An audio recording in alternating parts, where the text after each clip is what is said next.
मैलेफिसेंट ने बिना शक किए स्टीफन का दिया हुआ पानी पी लिया। थोड़ी ही देर में उसे गहरी नींद आने लगी। तभी स्टीफन ने अपना छिपाया हुआ खंजर निकाल लिया। वो मैलेफिसेंट के चमकते हुए पंखों को घूर रहा था। उसका मन एक पल के लिए कांपा, क्योंकि उसने कभी मैलेफिसेंट से सच्चा प्यार किया था, लेकिन राजा बनने के लालच ने उसकी इंसानियत को दबा दिया। मैलेफिसेंट तेज दर्द के साथ जागी। उसने देखा कि स्टीफन वहां से जा चुका था। मैलेफिसेंट ने पाया कि उसके पंख काट दिए गए हैं। पंख उसका गुरूर थे, आसमान से उसका रिश्ता थे, और ये स्टीफन पर उसके भरोसे का सबूत भी थे। अब पंख छिन चुके थे और भरोसा टूट चुका था। इन दोनों दर्दों ने मिलकर उसे तोड़ दिया। वो जमीन पर गिरकर बुरी तरह रोने लगी। उधर स्टीफन ने वो पंख ले जाकर राजा को दे दिए। राजा ने मैलेफिसेंट की ताकत खत्म समझकर अपना वादा पूरा किया। उसने अपनी बेटी की शादी स्टीफन से कर दी। स्टीफन ने राजकुमारी से शादी की और बूढ़े राजा की मौत के बाद वो ताज पहन लिया जिसका उसे हमेशा से सपना था। अपने पंख होने के बाद मैलेफिसेंट ने एक लकड़ी उठाई और उसे अपनी छड़ी बना लिया ताकि वो चल सके। जब वो लड़खड़ाते हुए जा रही थी तभी पक्षियों की आवाज ने उसका ध्यान खींचा। एक और किसान के जाल में फंसा हुआ था और जान बचाने के लिए फड़फड़ा रहा था। शायद अपने जैसा दर्द देखकर या थोड़ी दया के कारण मैलेफिसेंट कॉय के पास गई और मंत्र पढ़ा। देखते ही देखते वो कॉ रोशनी में एक काले कपड़ों वाले इंसान में बदल गया। अपनी जान बचाने के लिए कॉ मैलेफिसेंट का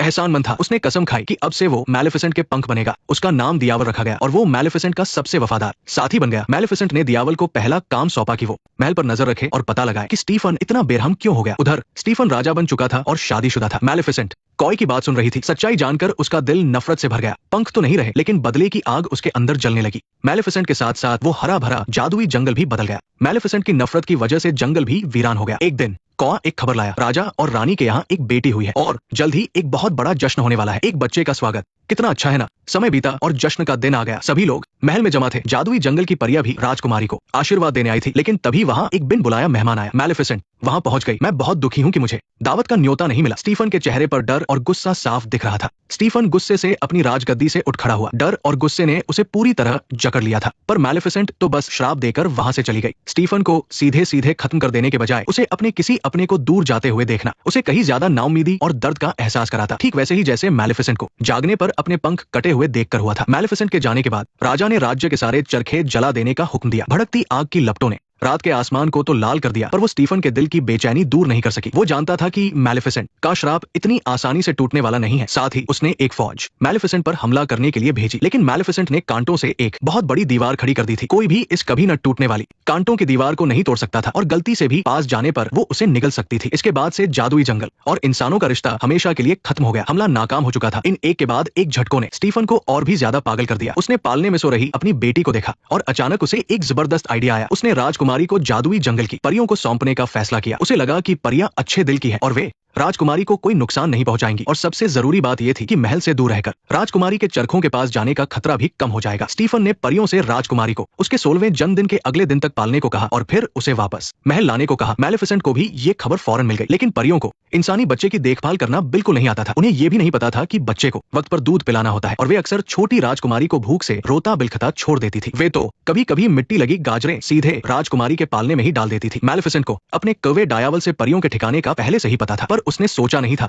कि सबसे पहले उसे राजकुमारी के दिन रात रोने की आवाज से परेशानी होगी। वह खिड़की के पास खड़ी होकर जानबूझकर छोटी राजकुमारी को डराती, लेकिन बच्ची उससे बिल्कुल नहीं डरती थी, बल्कि वो तो मैलेफिसेंट को देखकर खिलखिलाकर हंस देती थी। मैलेफिसेंट कभी खुद सामने नहीं आती थी। वो बस घनी झाड़ियों के पीछे छिपकर अपनी उन हरी चमकती आंखों से झोपड़ी में सो रही छोटी राजकुमारी ऑरोरा को देखती रहती थी। वो अपने वफादार कुवे डायावल से सुबह का सबसे ताजा फूलों का रस मंगवाती और चुपके से राजकुमारी के मुंह में डलवा देती। अपने दिल में आई इस नरमी को छिपाने के लिए वो जानबूझकर झोपड़ी की तरफ अपनी जादुई छड़ी घुमाकर अचानक से थोड़ी बारिश कर देती ताकि परियों को इधर उधर भागते हुए देख सके। उन्हें परेशान देखकर मैलेफिसेंट के चेहरे पर भी लंबे समय बाद मुस्कान आ जाती थी। दूसरी तरफ मैलेफिसेंट के आगे अपनी बेबसी देखकर राजा और भी ज्यादा चिड़चिड़ा होता जा रहा था। बाहर वालों को लगता था कि स्टीफन का सारा गुस्सा अपनी बेटी की सुरक्षा की चिंता की वजह से है, कि वो एक ऐसा पिता है जो अपने बच्चे को बचाने के लिए एक बुरी डायन का सामना कर रहा है। पर सिर्फ स्टीफन ही जानता था कि उस गुस्से की असली वजह उसका गहरा डर था। उसे इस बात का डर नहीं था कि मैलेफिसेंट ऑरोरा को नुकसान पहुंचाएगी, बल्कि डर था कि उसे सालों पुराना धोखा याद आ जाएगा। ये वही था जिसने मैलेफिसेंट के भरोसे का फायदा उठाकर उसके बेखबर होते हुए अपने हाथों से उसके पंख काट दिए थे ताकि उसे राजगद्दी मिल सके। वो अच्छी तरह जानता था कि उसके पास जो कुछ भी है वो सब एक गंदी सौदेबाजी का नतीजा है और वो बिल्कुल नहीं चाहता था कि ये मुश्किल से मिली दौलत और शोहरत मैलेफिसेंट तबाह कर दे। वो पहले हमला करना चाहता था। ताकि मैलेफिसेंट के उसे नुकसान पहुंचाने की कोई गुंजाइश ही न रहे। तभी उसके दिमाग में एक धुंधली याद आई। ये कई साल पहले की बात थी जब वो पहली बार मैलेफिसेंट से मिला था और तब मैलेफिसेंट एक अंगूठी से जल गई थी। धीरे धीरे एक शैतानी प्लान उसके दिमाग में बनने लगा। समय बीतता गया और छोटी राजकुमारी बड़ी होती गई। मैलेफिसेंट मुंह से तो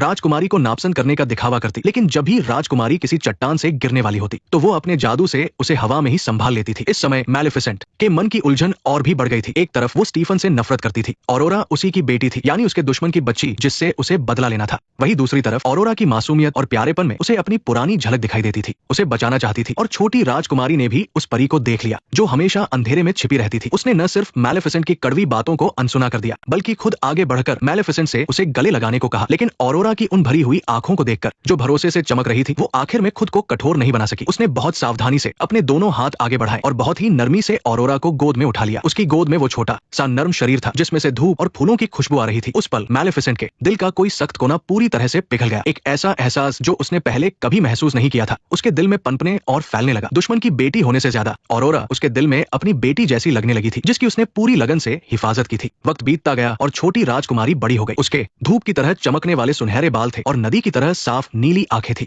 यहाँ तक कि आसपास के छोटे जानवर भी खुद उसके पास आना पसंद करते थे। वो गलती से मैलेफिसेंट को अपनी गॉड मदर समझती थी। मैलेफिसेंट ने इस बात से इनकार नहीं किया, बल्कि हमेशा रूखा बर्ताव करने वाली वो भी ऑरोरा के साथ खेलने लगी थी। मैलेफिसेंट और ऑरोरा का रिश्ता और भी गहरा होता गया, लेकिन वो जितना करीब आते गए मैलेफिसेंट को उतना ही ज्यादा अफसोस होने लगा उस श्राप पर जो उसने गुस्से में आकर दिया था। हर रात जब वो ऑरोरा के जन्मदिन के बारे में सोचती तो वो अनगिनत बार अपनी जादुई छड़ी घुमाती और सबसे ताकतवर जादू से उस श्राप को हटाने की कोशिश करती। हरे रंग की जादुई रोशनी उसके हाथों में बनती, मिट्टी और फिर से बनती, लेकिन चाहे वो कितनी भी कोशिश कर ले, श्राप टस से मस नहीं हुआ। उसने श्राप देते वक्त एक अटूट कसम खाई थी। ये जादुई दुनिया का सबसे पक्का वादा होता है जो एक बार दे दिया जाए तो श्राप देने वाला खुद भी उसे वापस नहीं ले सकता। बेबसी का एहसास लहरों की तरह मैलेफिसेंट पर छा गया। वो बस अब और भी ज्यादा ऑरोरा के पास रहने लगी, इस उम्मीद में कि उसका साथ श्राप से होने वाले दर्द को कम कर सकेगा। वो शुरू से आखिर तक सिर्फ उस धोखेबाज स्टीफन से नफरत करती थी और ऑरोरा तो बेकसूर थी। यहाँ तक कि रोज साथ रहते रहते वो ऑरोरा को अपनी बेटी ही मानने लगी थी। ऑरोरा को नहीं पता था कि उस पर कितना भयानक श्राप है और न ही वो मैलेफिसेंट और अपने पिता के बीच की गहरी दुश्मनी के बारे में जानती थी। किस्मत का पहिया उस पल घूम गया जब उसकी मुलाकात राजकुमार फिलिप से हुई। ऑरोरा हमेशा की तरह जंगल में परियों से बात कर रही थी, लेकिन अचानक उसकी मुलाकात पड़ोसी राज्य के राजकुमार फिलिप से हो गई। फिलिप इस बार ऑरोरा के राज्य में उसके पिता से मिलने जा रहा था। बचपन से ही जादुई जंगल में रहने वाली ऑरोरा ने पहली बार दिल की धड़कन तेज होने का एहसास किया। वो फिलिप से दोबारा मिलने का इंतजार करने लगी। पास की एक डाल पर छिपा हुआ कौआ डियावल ये देखकर इतना उत्साहित हो गया कि उसके पंख भी कांपने लगे। उसे लगा कि फिलिप ही उस श्राप का तोड़ है, लेकिन डियावल का उत्साह मैलेफिसेंट पर असर नहीं कर पाया। वो दूर से उन दोनों को खुशी से बातें करते हुए देख रही थी